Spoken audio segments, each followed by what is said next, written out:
Okay, so finally I'm going to show you how to start tracking your calories.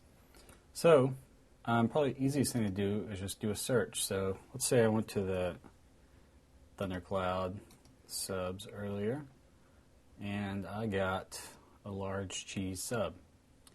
So, the easiest thing is to find it, kind of make sure it's the thing you ate, and then just hit, I ate this. You can also backtrack and add it to yesterday. But I'll just hit, when I hit the button, well, it asks me which day did I eat it. Today, yesterday, January 16th, or a different date.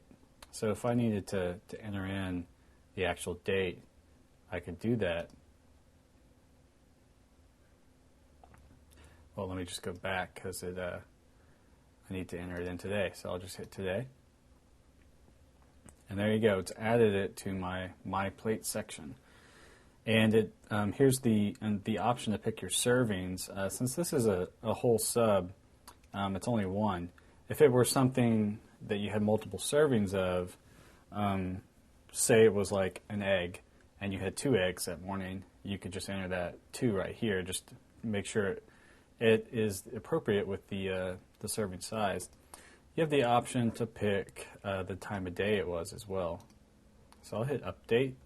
And there we go. Now it's under my food item, a little section right here, and I've got my servings, the calories, fat, and so on.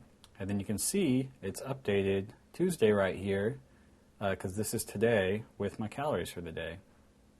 So that's how I add an item. You can also click on that item to go back to this search page and see some information there. I can delete this item by clicking the little X right here at the end.